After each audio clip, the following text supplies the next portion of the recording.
ये क्वेश्चन मुझे बताइए चैप्टर 10 का है या कि चैप्टर 13 का? रिक्वायरमेंट समझी आपने? बताइए इन्वेंटरी पे सब्स्टेंटिव प्रोसीजर परफॉर्म करते हुए आप कौन-कौन से ऑडिट सॉफ्टवेयर को कैसे यूज़ करेंगे? ये 10 का क्वेश्चन है 13 का? दोनों का। करना क्या आपने? आपके ज़हन में 10 के सारे प्रोसीजर आ जाए इन्वेंटरी के। फिर आपने वन बाय वन सोचना है कि कौन-कौन सा प्रोसीजर कंप्यूटर के ज़रिए परफॉर्म हो सकता है। कंप्यूटर के ज़रिए परफॉर्म हो सकता है। उसे आप कहेंगे हम ऑडिट सॉफ्टवेयर को इस पर्पज़ के लिए यूज़ कर सकते हैं। इसी तरह अगर आपसे पूछे बताइए टेस्ट डाटा को टेस्ट डाटा को डिफाइन कीजिए।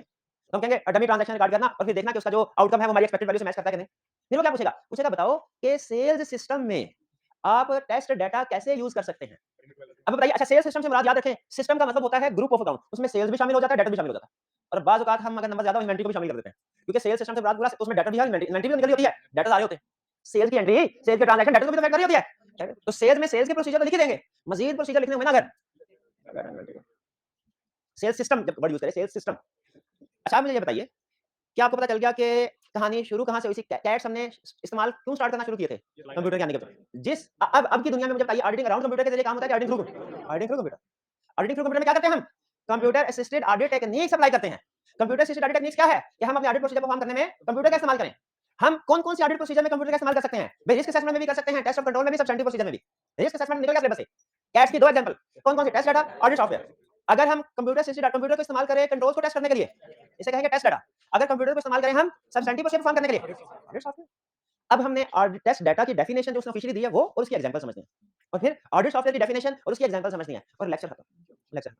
पहले स्टार्ट करते हैं टेस्ट डाटा। कहते हैं टेस्ट डाटा क्या है? टेस्ट डाटा है जिसमें आप एक डमी ट्रांजैक्शन होती है। डमी ट्रांजैक्शन समझते हैं? Fake transaction. डमी ट्रांजैक्शन जो कौन डेवलप करता है? कोई हैकर नहीं, कोई क्लाइंट नहीं, ऑडिटर। ऑडिटर डेवलप करता है। कंसेप्ट गलत ना करवा मेरा भाई। इंटरनल का लफ्ज़ मैंने बोला ही नहीं। अच्छा वाला लेक्चर चल रहा था। डमी ट्रांजैक्शन डमी देखिए अगर क्लाइंट की इजाजत के बगैर कोई डमी ट्रांजैक्शन रिकॉर्ड कर देना उसे हैकिंग कहते हैं। और क्लाइंट कहता है हमारे सिस्टम में वायरस भेज दिया तुमने। तो डमी ट्रांजैक्शन याद रखिए क्लाइंट की इजाजत के साथ रिकॉर्ड की जाती है। क्लाइंट से इजाजत ले ली जाती है। सर हम आपके सिस्टम को चेक करना चाहते हैं। चेक करने के लिए हमें इसमें एक डमी ट्रांजैक्शन रिकॉर्ड करनी पड़ेगी। आपकी तरफ से इजाजत है? क्लाइंट कहता है ठीक है इजाजत है। बाद में इसको रिवर्स कर देना। याद रखना कौन सी ट्रांजैक्शन है और बाद में इसको रिवर्स कर देना, कर ले। तो डमी ट्रांजैक्शन डेवलप कौन करता है? ऑडिटर और processed by client IT system. यानी ऑडिटर एक डमी ट्रांजैक्शन क्लाइंट के आईटी सिस्टम में एंटर करता है, क्लाइंट का आईटी सिस्टम प्रोसेस करता है और ऑडिटर देखता है इसका रिजल्ट क्या है। Actual results are compared with expected. Actual results are compared with अगर तो रिजल्ट्स एक्सपेक्टेड के मुताबिक आए तो फिर इसका मतलब क्या होता है? इसका मतलब क्या है? ये कंट्रोल स्ट्रांग है और अगर जो रिजल्ट्स हैं वो एक्सपेक्टेशन के मुताबिक ना आए, कंट्रोल वीक है। ठीक है? फॉर एग्जांपल इसको एग्जांपल से डिस्कस करते हैं। कोई सिस्टम मुझे बता दीजिए। कोई सेल सिस्टम में हम टेस्ट डाटा यूज़ करने जा रहे हैं। अब इसमें होगा क्या? हम क्लाइंट से पूछेंगे, "सर बताइए आपका सिस्टम कैसा?" सर सेल सिस्टम में बहुत कंट्रोल्स हैं हमारे। क्या कंट्रोल्स हैं? सर हमने क्रेडिट लिमिट सेट की हुई है डेटर्स की। डेटर्स की क्रेडिट लिमिट से ज़्यादा का ऑर्डर आ जाए ना वो सिस्टम उसको प्रोसेस ही नहीं करता। हम क्रेडिट लिमिट से ज़्यादा होना तो ऑर्डर नहीं कर सकते। मैंने कहा ठीक है। अब इसका टेस्ट डाटा कैसे यूज़ होगा सुनिए। मैं किसी डेटर को सेलेक्ट करूँगा मिस्टर ए और देखूँगा उसकी लिमिट कितनी है? उसकी लिमिट है 10 लाख। फिर मैं देखूँगा उसका एक्जिस्टिंग आउटस्टैंडिंग बैलेंस कितना है? वो है 6 लाख। मैंने क्या किया? मैंने 5 लाख की क्रेडिट डमी सेल्स क्लाइंट के सेल्स सिस्टम में एंटर की। डमी ट्रांजैक्शन मैंने क्रिएट की, क्लाइंट की आईटी सिस्टम में एंटर की। देखा क्लाइंट ने इसको प्रोसेस किया कि नहीं। अगर एक्चुअल रिजल्ट ये है कि प्रोसेसिंग हो जाए, तो सेल्स कंट्रोल्स वीक है। और अगर सिस्टम फौरी तौर पे इसको रिजेक्ट कर दे और एक एक्सेप्शन रिपोर्ट जनरेट कर दे, हायर मैनेजमेंट सर ये देखिए 2 नंबरी करने की कोशिश की गई थी। तो इसका मतलब क्या हुआ? कंट्रोल स्ट्रांग है। भाई क्लियर हुई ये बात? ठीक है? इसी तरह फर्ज़ कीजिए कि सेल्स सिस्टम में एक और कंट्रोल है। कंट्रोल क्या कंट्रोल है? कि जो सेल इनवॉइसेस प्रोसेस होंगी, वो स्टैंडर्डाइज्ड अप्रूव्ड रेट पे प्रोसेस होंगी। मैं क्या करूँगा? मैं सेल्स की ट्रांज़ैक्शन अपनी तरफ से कोई रेट चेंज करके, उस रेट को एंटर करके देखूँगा। अगर मैं सेल्स सिस्टम का रेट चेंज करने के काबिल हो गया, यानी मेरा डमी रेट प्रोसेस हो गया, तो क्लाइंट कंट्रोल वीक है, वरना कंट्रोल स्ट्रांग है। ये समझा टेस्ट डाटा कैसे और कोई एग्जांपल दीजिए और कोई मैं आपको असल में ये बताना चाह रहा हूँ कि कोई भी कंट्रोल जो आपने पढ़ा होगा ना, उसमें आप उसको टेस्ट डाटा के ज़रिए से अप्लाई कर सकते हैं, प्रोवाइडेड उसमें सिस्टम यूज़ हो सकता है आईटी सिस्टम। ठीक है? तो आपने खुद से भी ये प्रैक्टिस किया कि हमने जो कंट्रोल्स पढ़े हैं, सेल्स सिस्टम में पढ़े, परचेज़ में पढ़े, उसमें कौन-कौन सा कंट्रोल्स है जो आईटी सिस्टम के ज़रिए से टेस्ट हो सकता है और हम कैसे करेंगे? ठीक है? नहीं इसमें सेल्स सिस्टम की बात करें, sales system, purchase system, payroll system, inventory system, payroll system payroll system में कंट्रोल होता था रेंज रेस्ट। तो मैं क्या करूँगा, मैं एक डमी मैं एक एम्प्लॉयी के अंदर एक डमी अमाउंट एंटर करूँगा, जो कि उसकी रेंज से अमाउंट को बाहर ले जाएगी। रेंज से बाहर ले जाएगी या कम होगी, डिपेंड करता है क्या-क्या करना चाहते हैं। अगर तो मैंने अमाउंट एंटर की और रेंज फर्ज़ कीजिए 50 लाख से 2 लाख थी, मैंने इंटेंशनली डमी ट्रांजैक्शन है जानबूझ के 5 लाख की एंटर की। अगर उसकी पेरोल प्रोसेस हो जाती है, कंट्रोल ठीक है और अगर प्रोसेसिंग नहीं होती, कंप्यूटर उधर ही उसको रोक लेता है और एक्सेप्शन रिपोर्ट या एरर रिपोर्ट जनरेट कर देता है। कंट्रोल स्ट्रांग है। क्लियर हो गया किस तरीके से आप इसको इसके अलावा उसने आपको और भी एग्जांपल दिए हैं। कहता है सेल सिस्टम में क्रेडिट लिमिट एक डमी ट्रांजैक्शन रिकॉर्ड करेंगे तो क्रेडिट लिमिट से ज्यादा की होगी देखेंगे सिस्टम उसको प्रोसेस करता है कि error report inventory balance minimum level और मैक्सिमम लेवल होता है ना कंट्रोल पढ़े थे। तो हम एक फेक इन्वेंटरी इशू रिकॉर्ड करेंगे जो कि इन्वेंटरी के बैलेंस को मिनिमम से नीचे ले आएगा और हम देखेंगे कि क्या परचेज ऑर्डर इशू होता है कि नहीं होता या मैनेजमेंट को ये सिग्नल जाता है कि इन्वेंटरी कम हो गई है परचेज कीजिए। अगर तो परचेज ऑर्डर इशू हो जाए कंट्रोल स्ट्रांग है। और अगर परचेज ऑर्डर इश्यू नहीं होता, प्रोसेस भी हो गया, कोई एक्सेप्शनल फॉर जनरेट नहीं हुई, जो ये हाइलाइट कर रही हो कि इन्वेंटरी का बैलेंस कम हुआ है, कंट्रोल ठीक है। ठीक है? अच्छा ये है डमी ट्रांजैक्शन, टेस्ट डाटा की डेफिनेशन डमी ट्रांजैक्शन। लेकिन हमेशा लाज़मी नहीं है कि ट्रांजैक्शन डमी ट्रांजैक्शन के ज़रिए से ही कंट्रोल टेस्ट हो। बाद औक़ात जेन्युइन ट्रांजैक्शन को भी आप दरमियान में रोक लेते हैं और देखते हैं कि एक्सेप्शन कोड जनरेट हो रही है कि नहीं। जैसे ट्रांजैक्शन है, आपने सेल्स ऑर्डर जेन्युइन है, उसकी गुड्स ड्यू डेट पे डिस्पैच हो गई थी। अब सिस्टम में ड्यू डेट भी आ गई होगी ना, ड्यू डेट पे डिस्पैच हो गई थी। आपने कहा जी इसकी डिस्पैच गुड डिस्पैच नोट को डिलीट कर दो। या यूँ कह लें कि आपने एक ऐसा sales order dummy sales order enter किया जिसकी ड्यू जो पास डेट था ड्यू डेट आज की रखी और देखा आज की डेट में जब गुड डिस्पैच नोट नहीं बना, तो क्या ये सिस्टम इस तरह की सारी ट्रांजैक्शन को हाइलाइट कर रहा है? क्योंकि एक अच्छे सेल्स सिस्टम में ऐसे सारे सेल्स ऑर्डर जिनके गुड्स ड्यू डेट पे डिस्पैच नहीं हुई, वो आइडेंटिफाई होने चाहिए। मिले? या अगर मैं कहूँ भई सिस्टम आप मुझे ऐसे सारे गुड डिस्पैच नोट एक्सट्रैक्ट करके दो, जिनकी सेल इनवॉइस नहीं बनी। अगर सिस्टम में ये ऑप्शन है कि वो आपको ऐसे सारे गुड डिस्पैच नोट आइडेंटिफाई करके दे सकता है, जिसकी सेल इनवॉइस नहीं बनी, सिस्टम स्ट्रांग है कि वीक है? स्ट्रांग है। चलिए एंड में छोटी सी एग्जांपल, अगर आईटी सिस्टम कॉलेज में इंस्टॉल नहीं हुआ और ये चेक करना है क्लास में कितने स्टूडेंट्स हैं जिन्होंने फीस नहीं दी, मैं क्या करूं मैन्युअली हर एक से कभी फीस दिखाई है इंस्टॉलमेंट और आधे से ज्यादा स्टूडेंट ने सर घर आ लिया, आगे का पता चेक करते हैं ऐसे। लेकिन अगर एज्यूम कीजिए यही सारा डाटा आईटी सिस्टम में मेंटेन हो रहा है, अगर उस आईटी सिस्टम में ये ऑप्शन है कि जिस कस्टमर की भी जिस स्टूडेंट की भी आउटस्टैंडिंग बैलेंस है उसकी लिस्ट जनरेट कर दो, तो आपके ख्याल में सिस्टम क्या है? स्ट्रांग है। और अगर उसमें ये ऑप्शन नहीं है तो फिर सिस्टम वीक है। तो हम ज्यादातर कंट्रोल्स को याद रखिए टेस्ट डाटा के जरिए से ही चेक करते हैं, लेकिन बाद कुछ कंट्रोल्स की नेचर ऐसी होती है कि हमें कुछ इन्फॉर्मेशन चाहिए होती है, हम कुछ लिस्ट एक्सट्रैक्ट करते हैं। अगर वो लिस्ट एक्सट्रैक्ट हो रही है तो कंट्रोल स्ट्रांग है। कंट्रोल प्रैक्टिकली आपको एक बात बता दूं, कंट्रोल किसी चीज के ऊपर एक नहीं होता, मल्टीपल कंट्रोल होते हैं। और हम अभी तो आपको सिर्फ इतना बताया ना, एक कंट्रोल की बेस पर डिसीजन कर लो। प्रैक्टिकली हम बात होता है मैं सीफा की टर्म यूज करने लगा हूं, कंपनसेटरी कंट्रोल होते हैं। एक लेवल पे कंट्रोल नहीं लगा, दूसरे लेवल पे कंट्रोल लगा होता है। जैसे सेल्स सिस्टम में कंट्रोल होना चाहिए कि लिमिट से जो डेटर्स की लिमिट है ना, उससे ज्यादा का सेल ऑर्डर एक्सेप्ट ना करो। उसने एंटर किया, सिस्टम ने एक्सेप्ट कर लिया। एग्जाम में आप क्या लिखेंगे? कंट्रोल वीक है। लेकिन प्रैक्टिकली हम देखते हैं कि क्या कोई मजीद और चीज है जो से रिलेट, क्योंकि एक होता है कंट्रोल की डिफरेंट टाइप्स, एक होता है प्रिवेंटिव, एक होता है डिटेक्टिव। प्रिवेंटिव कंट्रोल फेल हो गया, क्लाइंट कहता है सर लेकिन हमारे पास ऑप्शन है, हमारा मंथ एंड में सिस्टम को कमांड देते हैं कि ऐसे सारे कस्टमर जिनका आउटस्टैंडिंग बैलेंस उनकी क्रेडिट लिमिट से एक्सीड हो रहा है उसकी लिस्ट निकाल के दे दो, उसकी लिस्ट निकाल के दे दो। अब बताइए, अब कंट्रोल क्या वीक है कि स्ट्रांग है? स्ट्रांग। या कम से कम आप ये कहेंगे मॉडरेट है। प्रिवेंटिव कंट्रोल वीक था, डिटेक्टिव कंट्रोल स्ट्रांग। तो एक चीज के ऊपर प्रैक्टिकली याद रखिए, एग्जाम के लिए नहीं बता रहा, प्रैक्टिकली बता रहा हूं। एक से ज्यादा कंट्रोल्स भी अप्लाई होता है, हमने कलेक्टिव एनालिसिस करके कंक्लूजन देना होता है कि इस सिस्टम में कंट्रोल स्ट्रांग है कि वीक है। जैसे आपको याद है इंटरनल ऑडिट डिपार्टमेंट की केस स्टडी होती थी, हमने बताना होता था कि इफेक्टिव है, उसमें इंटरनल डिपार्टमेंट में कुछ प्लस पॉइंट होते थे, कुछ माइनस होते थे, हम दोनों हाईलाइट करते थे और एंड में फिर कंक्लूजन देते थे कि प्लस ज्यादा है तो फिर हम कहते थे चलो रिलाई कर लेते हैं, माइनस ज्यादा हम कहते थे रिलाई नहीं करते। ठीक है? अच्छा कोई और एग्जांपल, ये सेल्स सिस्टम की बता दी, क्रेडिट नोट की, क्रेडिट लिमिट की बता दी, इन्वेंटरी बैलेंस की भी, डिस्पैच नोट विदाउट इनवॉइस ये भी बता दी। क्लियर? परचेज सिस्टम में क्या है? Order exceeding authority limit. चलिए अब मेरा भाई आप बताइए, आप हैं ऑडिटर हमारे, मैं क्लाइंट हूं, आपने कहा सर आईटी सिस्टम यूज करते हैं, हमने कहा बिल्कुल आज की दुनिया में कौन नहीं यूज करता आईटी सिस्टम, बिल्कुल यूज करते हैं। तब बताइए परचेज सिस्टम का ऑडिट कर रहा हूं, कंट्रोल है, हमने कहा बिल्कुल कंट्रोल है। हमने मुख्तलिफ चीजें बाय करते रहते हैं, कभी 1000 की, कभी 5000, कभी 10,000, कभी 20,000, हमने अथॉरिटी लेवल रखे हुए हैं। ये जो मैनेजर अकाउंट है, ये इसके पास 10,000 की चीजें बाय करने की अथॉरिटी है, 10,000 से ज्यादा की चीज बाय करनी हो ना तो अथॉरिटी इसकी नहीं है, सीएफ होगी। आपने इस कंट्रोल को टेस्ट करना है, परचेज से रिलेटेड है ना, कैसे करेंगे? एक डमी डमी डमी एंट्री करेंगे, किस अमाउंट की? इन भाई का आईडी लेंगे, इन भाई की आईडी से एक डमी ट्रांजैक्शन परचेज की, कितने? 12,000 की, 12,000 और देखेंगे बिल्कुल देखेंगे क्या ये परचेज अप्रूव हो गई, प्रोसेस हो गई। अगर परचेज प्रोसेस हो गई तो ठीक, और अगर परचेज प्रोसेस नहीं हुई और कोई ना कोई error report, exception report generate होगी, कंट्रोल स्ट्रांग है। देखिए छोटी-छोटी एग्जांपल है। हमारे आईटी है ना, हमने बड़ी कॉम्प्लेक्स कोई चीज है, बड़ी छोटी-छोटी एग्जांपल है। मेन कांसेप्ट समझ आ जाए आप कुछ भी कंट्रोल बता सकते हैं। Invoice with invalid supplier code, इसका कंट्रोल बनाइए, इसका कंट्रोल बताइए। ठीक है? आपने पूछा सर बताइए आपकी कंपनी में परचेज सिस्टम में कंट्रोल है? बिल्कुल कंट्रोल है कि कोई भी परचेज इनवॉइस जब तक अप्रूव्ड लिस्ट का में उसका नाम नहीं होगा ना, तो परचेज प्रोसेस नहीं होगी। अथॉरिटी वाला कंट्रोल इन्होंने चेक कर लिया। अब अप्रूव्ड सप्लायर वाला आप चेक कीजिए। मैनुअली तो हमने पढ़ा था ना कि सैंपल सेलेक्ट करेंगे परचेज इनवॉइस का और खुद चेक करेंगे नाम अप्रूव्ड लिस्ट में आ रहा है कि नहीं मैनुअली में। अब आईटी सिस्टम में कैसे चेक करेंगे? ये तो मैनुअली हो जाएगा कि आपने इनवॉइस में से देखा नाम जो आ रहा है वो लिस्ट ऑफ सप्लायर में आ रहा है कि नहीं। ये चीज हम क्या करेंगे, इनवॉइस प्रिपेयर करते हुए एक इनवैलिड सप्लायर का कोड डाल देंगे, देखेंगे एंट्री प्रोसेस होगी कि नहीं होगी। अगर एंट्री प्रोसेस हो जाए इनवैलिड कोड से भी, इसका मतलब है जो जेन्युइन फेक सब कुछ चल रहा है इधर, सब कुछ चल रहा है। तो ये है कैसे आपने अपनी ऑडिट में कंट्रोल को टेस्ट करते हुए कंप्यूटर को समझना है। अभी क्लियर? अच्छा मुझे एक चीज की तसल्ली दे दें, अगर तो उसने यही एग्जांपल पूछ ली तो छाप ही देंगे ना, लेकिन प्रोबेबली वो इसके अलावा अगर कोई और एग्जांपल पूछ लेता है पेरोल की, फॉर एग्जांपल आप एग्जांपल बता देंगे, उधर बैठे-बैठे आपके ज़हन में आ जाए चैप्टर 10 उसके सॉरी ये है कंट्रोल है, ये तो चैप्टर 12 उसमें कंट्रोल पढ़ाए हुए मैंने। अच्छा हर सिस्टम के पढ़ाए हैं कि सिर्फ कुछ के पढ़ाए हैं, कुछ के नहीं? जितने सिलेबस में थे सारे 5 और उसके अंदर डिपार्टमेंट वाइज भी पढ़ाए हैं। बात डिपार्टमेंट वाइज भी कंट्रोल पूछ सकता है। आपने सिंपल क्या करना है, चैप्टर 10 में जाके कंट्रोल ज़हन में आ जाए और फिर ये 12 में जाके कंट्रोल ज़हन में आ जाए और फिर ये डिसाइड करना है मैं कौन सा कंट्रोल कंप्यूटर के जरिए परफॉर्म करना है। क्लियर कहानी? चलिए आगे चलते हैं। वो कहता है ये टेस्ट डाटा, अच्छा कैसी लगी आपको टेस्ट डाटा अप्रोच? अच्छी लगी ना? ये कंप्यूटर हमें काम है, हम बैठे-बैठे सिर्फ सिस्टम पे एंड बटन दबाते हैं, कंट्रोल पता चलता है स्ट्रांग है, वीक है, कंट्रोल स्ट्रांग है, वीक। लेकिन कहता है इसमें एक प्रॉब्लम है। प्रॉब्लम क्या है? ये आपको उस वक्त के कंट्रोल्स का तो एविडेंस देगी जिस वक्त जाके आप चेक कर रहे हैं। पूरे साल में काम होता है ठीक है। अब मुझे खुद बताइए 1 मिनट ठहर जाए। आप गए एंड पे नवंबर दिसंबर के महीने में, शुरू के 10 महीने नहीं गए।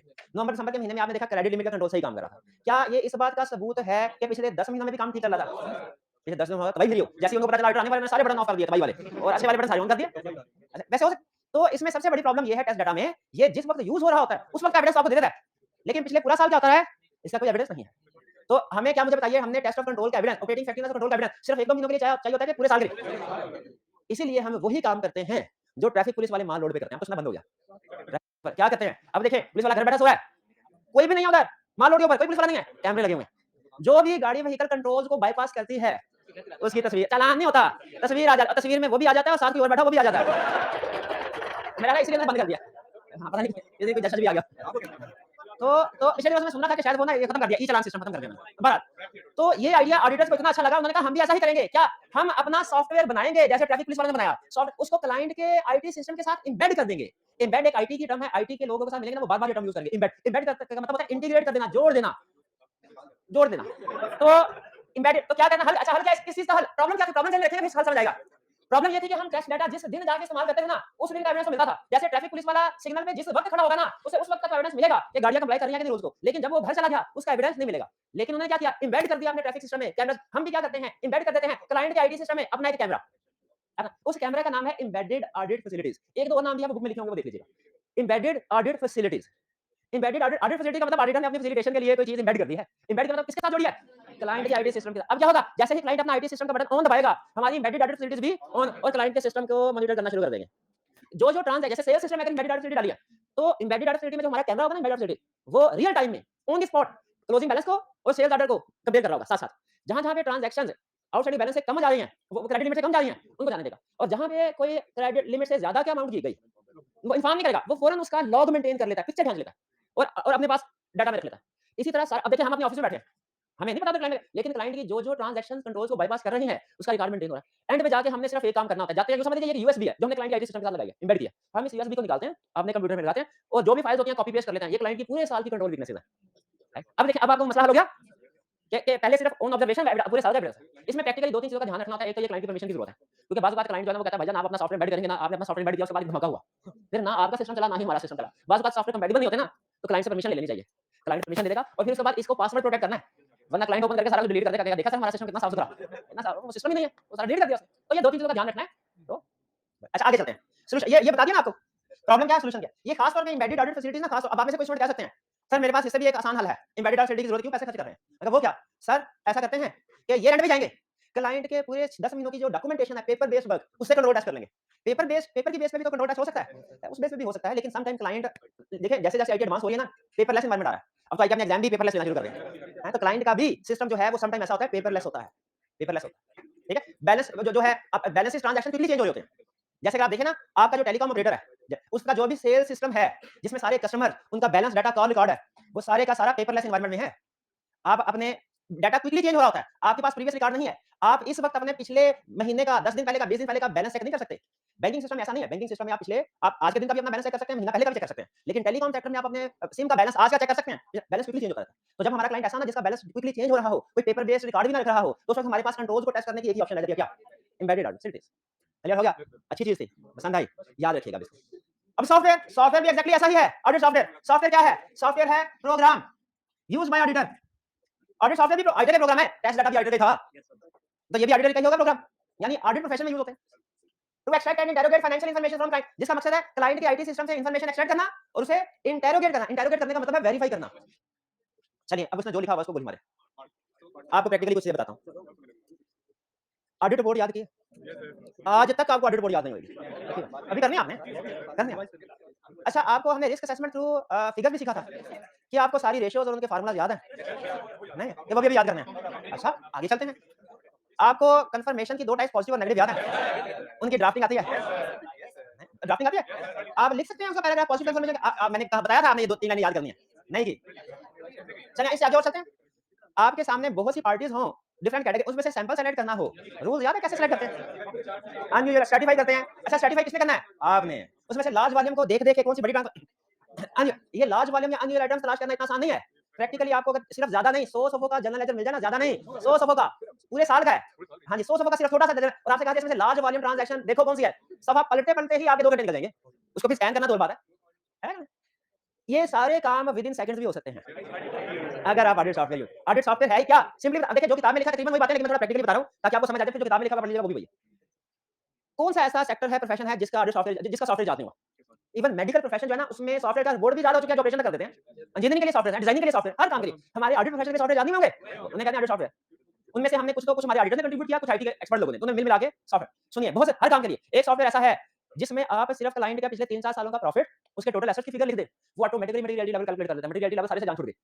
वो ऑटोमेटिकली मटेरियलिटी लेवल कैलकुलेट कर देगा। और जैसे-जैसे आपकी एडजस्टमेंट्स होने से प्रॉफिट चेंज होगा ना, आपको टेंशन लेने की जरूरत नहीं, कब मटेरियलिटी रिवाइज करना है कब नहीं, वो ऑटोमेटिकली मटेरियलिटी रिवाइज करता है ना आर्टिफिशियल इंटेलिजेंस का काम। Audit software basically artificial intelligence है। ठीक है, मटेरियलिटी। आगे चलते हैं, क्या मटेरियलिटी के अलावा किसी और काम भी आ सकता है? यार सैंपलिंग करने में हम क्लाइंट का सारे का सारा जनरल लेजर उठा के कॉपी पेस्ट करके अपने सिस्टम में डाल देते हैं। और सिस्टम एक्सेल में, समझिए एक्सेल एक बहुत बेसिक किस्म का सॉफ्टवेयर है, लेकिन अगर इसमें भी आप करते हैं, अब आपने देखे टॉप 10 आइटम उठानी है, कितना टाइम लगेगा? वो 100 क्या 1000 का जनरल लेजर होगा ना, अगर आपने सिर्फ उसको कमांड फिल्टर करना है, भाई टॉप 10 कर दो, सेंडिंग ऑर्डर में, विद इन सेकंड्स आपको लास्ट वाली मैडम आगे नहीं है। इसी तरह अनयूजुअल आइटम्स, डेबिट है तो क्रेडिट का फिल्टर लगा लो, क्रेडिट आइटम्स आ गई। फिक्स एसेट अकाउंट है, स्मॉल फिगर्स आइडेंटिफाई कर लो, चुटकियों में, सेकंड्स में सिलेक्शन, सैंपलिंग में काम आ गया कि नहीं सॉफ्टवेयर? मटेरियलिटी डिटरमिनेशन में भी काम आया, सैंपलिंग में भी काम आया, एक्सटर्नल कंफर्मेशन में भी। सिर्फ उसे ये बता दो ये पार्टीज के नाम है, ये बैलेंस है, उसके बाद एक टेम्पलेट बना होता है, टेम्पलेट समझते हैं ना, फॉर्मेट, लेटर का फॉर्मेट, पॉजिटिव का भी नेगेटिव का भी। सिर्फ ये बता दो पॉजिटिव भेजना है, किसको पॉजिटिव किसको नेगेटिव, प्रिंट की कमांड दो, प्रिंट, आराम से बैठ जाओ, 5 मिनट के अंदर 100 पॉजिटिव कंफर्मेशन लेटर तैयार। और अगर आपके पास उनके ईमेल आईडी भी हैं, तो सेंड भी फौरी तौर पे हो जाएंगे, जैसे आपको कॉलेज की तरफ से मैसेज आते हैं विद इन सेकंड्स। आया कि नहीं काम ऑडिट सॉफ्टवेयर? तो हर तकरीबन हर प्रोसीजर में सॉफ्टवेयर यूज कर सकते हैं। मटेरियलिटी में हो गया, और किसमें, सैंपलिंग में हो गया, कंफर्मेशन में हो गया, एनालिटिकल प्रोसीजर में, ये लो उसके अंदर कोई 1700 किस्म की रेशो, 1700 वैसे जज्बाती हो गया, तो 150 रेशोज आ रही होती है, 150। आपने क्या करना है, सिर्फ क्लाइंट की इनकम स्टेटमेंट, बैलेंस शीट इस साल और पिछले साल की, उसमें देखे कॉपी पेस्ट करते हैं। उसके बाद उससे पूछ लें कौन-कौन सी रेशो, जो आप कहेंगे ना सारी की सारी रेशोज, वो 1 मिनट में लिख जाएगा, सारी की सारी रेशोज स्टैंड एनालिसिस का। ठीक है, एनालिटिकल प्रोसीजर में काम आ जाते हैं। और किसमें, इवन ऑडिट बोर्ड में भी सारे फॉर्मेट बने हुए हैं, ऑडिट बोर्ड का भी, रिव्यू बोर्ड का भी, अनमोडिफाइड ओपिनियन भी, क्वालिफाइड भी, एडवर्स भी, डिस्क्लेमर भी। नाम चेंज करें, ईयर एंड चेंज करें, और फिर डिसाइड करें क्वालिफाइड ओपिनियन के एडवर्स। जो स्टैंडर्ड में फॉर्मेट दिए हुए ना, वो आपको एक लफ्ज याद करने की जरूरत नहीं। अभी तो रटे लगा कि आप भी कब जाते हैं, हम भी कब जाते हैं, हालांकि इसकी कोई जरूरत नहीं है। लेकिन आईकैन को भी पता है, तो नॉर्मली वो आपसे ड्राफ्टिंग नहीं करवाता, एरर आइडेंटिफिकेशन। ये अच्छा क्वेश्चन है, ड्राफ्टिंग वाला अच्छा क्वेश्चन नहीं होता, वो मेमोरी टेस्ट है। एरर वाला अच्छा क्वेश्चन क्यों, कंसेप्ट टेस्ट है। तो आप सिर्फ ये करें, उसके बाद तो इसका मतलब है कि तकरीबन हर एरिया में और हर एरिया के बहुत से प्रोसीजर्स में ऑडिट सॉफ्टवेयर का यूज किया जा सकता है। लेकिन यहाँ पे ज़हन में एक बड़ा क्वेश्चन आया, ये आसानियाँ तो है क्या? इसका मतलब ये है कि कोई ऐसा वक्त आएगा कि आर्टिफिशियल इंटेलिजेंस हमें रिप्लेस कर देगी? हाँ। वो एक छोटे बचपन में एक लतीफ़ा पढ़ा था, वो मुझे याद आ गया है। एक बंदे का दोस्त था साइंसदान, वो उसका जो दोस्त था ना, वो बड़ा लेज़ी था, बड़ा सुस्त था। साइंसदान ने कहा यार मैं अपने दोस्त की ज़िंदगी आसान करता हूँ, भगा पाया कि नहीं? कहता मैंने तजर्बे कर करके एक ऐसा रोबोट, ऐसा आर्टिफिशियल इंटेलिजेंस वाला इजाद कर दिया है रोबोट, जो बटन दबाने पे तुम्हारे सारे काम कर देगा। तो उसने कहा बटन तो मुझे दबाना पड़ेगा ना। तो याद रखें, आर्टिफिशियल इंटेलिजेंस जितनी मर्ज़ी एडवांस हो, उसका बटन तो हमारे हाथ में ही है ना। हमारी मर्ज़ी के बगैर तो नहीं चलते। लेकिन सुन लीजिए, इस सारे ऑडिट सॉफ्टवेयर का मकसद क्या है? ताकि ये सारे काम रूटीन नेचर के हैं। याद रखें, कंप्यूटर को हमेशा हम रूटीन नेचर के काम देते हैं। जितने भी जजमेंटल और रिस्की किसी भी प्रोफेशन में होते हैं, वो कंप्यूटर से नहीं करवाते। कंप्यूटर से हम अपनी नज़र को चेक करवा सकते हैं, ऑपरेशन नहीं कराएंगे। और रिस्क है ना, बड़ा रिस्की काम है। तो उसी तरह याद रखिए, हम मटेरियलिटी डिटरमिनेशन में उसको यूज़ कर सकते हैं। ठीक है? बढ़िया। लेकिन उसके बाद वो क्वांटिटेटिवली तो हमें बता देगा, क्वालिटेटिवली तो नहीं होता, वो किसको डिसाइड करना पड़ेगा? वो तो हम ही डिसाइड करेंगे। समझे? वो हमें एनालिटिकल प्रोसीजर से रेशो तो बता देगा कौन सी कम है, कौन सी ज्यादा। अब ये तो बता देगा सेल्स पिछले साल से 30% कम है, इसकी वजह से रिस्क किस एरिया में आ रहा है, ये तो हमारी जजमेंट पे डिपेंड करता है, तो हम करेंगे। ठीक है, कंफर्मेशन लेटर सेंड कर दिए, भाई जो उसका जवाब आया उसको पढ़ेगा कौन, उसकी बेस पे वो सिग्नेचर स्टेटमेंट राइज होती है कि नहीं होती है, क्या फर्दर प्रोसेस काम करने की जरूरत है, ये किसने करना है, हमने करना है। तो इसीलिए याद रखें, आर्टिफिशियल जितनी मर्जी एडवांस हो जाए, ठीक है, तो हम है ना। ठीक है, तो उसी तरह मुझे बताइए, अब मैंने जो आपको एग्जांपल दी, क्या आप इसी तरह मुझे ये बता सकते हैं क्या कि किस एरिया में ऑडिट सॉफ्टवेयर, सेल्स सिस्टम में ऑडिट सॉफ्टवेयर को कैसे यूज करेंगे? कॉस्ट लिस्ट ऑफ डेट, कहता है क्लाइंट का ज्यादा नहीं, 350 डेटर भी हुए ना, और आपसे कहा गया ये जरा क्लाइंट का टोटल है, मैनेजर ने कहा जरा ऐड करके चेक करो उसे मैच करता है कि नहीं, तो लग पता जाएगा। और असल मसला तब होगा जब 350 अमाउंट कैलकुलेट करने का फिगर टैली नहीं होगी, हमारे साथ कई दफा पता नहीं चलता हमने गलती किया कि क्लाइंट ने गलती किया, दोबारा फिर ऑर्डर करना पड़ता है, वो फिर कोई और फिगर आ जाती है। लेकिन यही अगर आपके पास सिस्टम हो, आपने सम करना है, विद इन सेकंड पता चलेगा क्या अमाउंट है, पता चलेगा 100% ठीक है। Compare balance with last year, software use हुआ लास्ट ईयर के साथ बैलेंस कंपेयर करने में, कि खुद कैलकुलेटर पे बैठ के एजिंग एनालिसिस प्रिपेयर करना है। ये सारी इनवॉइसेस बढ़िया ना, उसे सिर्फ ये कहेंगे इनवॉइसेस को डेट वाइज अरेंज कर दो, एजिंग एनालिसिस यही है ना, अगर मंथ वाइज हर डेटा की इनवॉइसेस को मंथ वाइज अरेंज कर दो, एजिंग बन गई। कैलकुलेट डाटा टर्नओवर रेशो, खुद कैलकुलेट करें सारे फार्मूला, ये तो एग्जांपल दिया ना एक से, ये सिस्टम कर सकता है use, stratification and sampling of data. अच्छा, अब यही क्वेश्चन अगर आ जाए परचेज सिस्टम का, ये बताओ परचेज सिस्टम में ऑडिट सॉफ्टवेयर कैसे यूज कर सकते हैं आप, या क्लाइंट का कोई परचेज सिस्टम की हमें डिस्क्रिप्शन दे दे और कहे बताओ इसमें क्या प्रोसीजर परफॉर्म करोगे, तो ये अगर तो वो रटे वाला क्वेश्चन पूछे सिंपल, तो ये सारे प्रोसीजर, अगर वो केस स्टडी बना दे, एक क्लाइंट का ये सिस्टम, तो भी यही प्रोसीजर, लेकिन फर्क क्या है, ये सिलेक्टिव जो उसने केस में डिस्कस किया ना, उसके लिहाज से समझ आ गया कैसे हैंडल करना है क्वेश्चन। इन्वेंटरी सिस्टम में कैसे यूज कर सकते हैं आप, इन्वेंटरी शीट को टोटल करने का, वो वही बातें हैं तकरीबन, बता दें कंपैटिबिलिटी। ठीक है, कंपैटिबिलिटी वाला बता दिया आपको, और ये भी बता दिया ना आपको कि बात आपने डिवाइस जो है क्लाइंट के सिस्टम को चेक करने लगे ना लाइव, तो हमारे सिस्टम में बात वायरस होते हैं, क्लाइंट का सिस्टम भी धमाका होकर बंद हो जाता है, उसका हल्का होता है। क्लाइंट क्लाइंट की नहीं क्लाइंट परमिशन देता है, क्लाइंट कहता है मैं अपने लाइव ऑपरेशन में आपको इंटरफेयर करने नहीं दूंगा, उसकी कॉपी बना लेता हूँ, कॉपी बना के आप जो मर्जी जितने मर्जी वायरस आप तक वायरस आपका वायरस मेरे तक मुझे ना। लेकिन इसमें कभी बात क्लाइंट क्या करता है, कॉपी बना के उसमें 2-3 चीजें डिलीट करके दे देगा आपको, तो कॉपी आपने अपने सामने बनानी है। आज के लेक्चर में हमने क्या सीखा, जरा क्विकली समझ, मैं तसल्ली कर लूं कि जब हमने ये सीखा कि ऑडिटर, आज का ऑडिटर, मॉडर्न आप जैसा ऑडिटर क्लाइंट के आईटी सिस्टम को भी चेक करेगा। एग्रीड? आईटी सिस्टम को जब हमने यूज करना है, जब हम अपने ऑडिट पर, भाई 2 ऑडिटर जा रहे हैं, एक खाली हाथ एक लैपटॉप लेके, लैपटॉप वाला क्या कर रहा है, कैट्स को यूज कर रहा है, वो अपने लैपटॉप को कौन से प्रोसीजर में इस्तेमाल करेगा, रिस्क में भी टेस्ट, लेकिन ऑफिशियली रिस्क असेसमेंट निकल गया, फ्लो चार्ट निकल गया, ऑफिशियल टेस्ट डेटा के तौर पे शॉर्ट है। मेन कंसेप्ट क्या टेस्ट डेटा को डिफाइन कर सकते हैं, क्या टेस्ट डेटा डिफरेंट एरियाज में कैसे यूज होगा बता सकते हैं। दूसरा क्या ऑडिट सॉफ्टवेयर को डिफाइन कर सकते हैं, ऑडिट सॉफ्टवेयर डिफरेंट एरिया में कैसे यूज होगा बता सकते हैं। अब सुनिए एग्जामिनर कमेंट क्या कह रहा है, आखिरी बात, इसके बाद लेक्चर खत्म। एग्जामिनर में वो कह रहा है कि स्टूडेंट यहां पे भी वही गलती कर रहे हैं जो test of control substantive procedure में करते हैं। क्या एरिया कोई और पूछा होता है, टेस्ट ऑफ कंट्रोल में बता कुछ हो रहे होते हैं, सब्सटेंटिव प्रोसीजर में एरिया कुछ और पूछा बता कुछ हो रहे होते हैं। कहता है यहां पे भी मैं पूछता हूं टेस्ट डाटा बताओ इन्वेंटरी सिस्टम में, वो ऑडिट सॉफ्टवेयर के एग्जांपल दे रहे होते हैं। बस ये बड़ी गलती है जिसकी वजह से ये नहीं करता। हां, सेल्स सिस्टम के अंदर कुछ एग्जांपल हमारे जहन में कुछ नहीं आई, वो भी गलती है, लेकिन वो बड़ी गलती नहीं है, उसकी वजह से नंबर कम होंगे लेकिन फेल नहीं होंगे। लेकिन अगर मिसक्लासिफिकेशन कर दी, पूछा उसने टेस्ट डाटा की एग्जांपल और सारी छाप है ऑडिट सॉफ्टवेयर की, तो फिर जीरो। ये बड़ी गलती, एग्जाम में हमने बड़ी गलतियों से बचना है, छोटी गलतियां कोई मायने नहीं रखती, मतलब वो इमटेरियल है, कोई प्रॉब्लम। क्लियर है ये बात? भाई एग्रीगेट हो के एक कंसेप्ट हो रहा है, सीधा लगभग मैंने आपको बताया, कुछ छोटी स्टेटमेंट ऐसी छोटी उन्हें कहते हैं क्लियरली ट्रिवियल, वो इतनी छोटी, ये इमटेरियल की भी छोटी होती है। ये इमटेरियल के बारे में तो वो कहता है एग्रीगेट होकर मटेरियल हो सकती है, कहता है क्लियरली ट्रिवियल तो एग्रीगेट होकर भी मटेरियल नहीं हो सकती, तो इसलिए छोटी छोटी ये गलतियां कोई प्रॉब्लम नहीं है। कल क्लास है, कल क्लास है, आज क्लास है, आज क्लास है, कल दोपहर को क्लास होगी जी, कल दोपहर को क्लास होगी, परसों इतवार को क्लास होगी, बिल्कुल भी नहीं होगी। हमारी आखिरी क्लास इंशाल्लाह कल दोपहर वाली होगी, कल आज होगी 2:15 बजे, 2:15 से 3:15 चाय वगैरह चलें, देखते हैं क्या या आज कर लेंगे या कल कर लेंगे। तो प्राइस डिस्ट्रीब्यूशन भी अच्छा याद सुनने जिन स्टूडेंट्स ने पूरा हफ्ता असाइनमेंट सारी मुकम्मल की है, हर रोज की है और असाइनमेंट मुकम्मल किया है, वो अपनी असाइनमेंट आके टीयर रूम में सबमिट करवा दें, हम चेक कर लें, कल फिर प्राइस डिस्ट्रीब्यूट करना है। क्या बात है, सो के 200 था नहीं, ये भी एक तरीका होता है मनमाने का। मैं अगर 500 कहता तो आपने कहा 1000, सुबह कह रहा था 1000 1000, तो मैंने पक्का कर दिया 500। चलिए आज का लेक्चर यहाँ पे खत्म करते हैं, अल्लाह हाफिज़।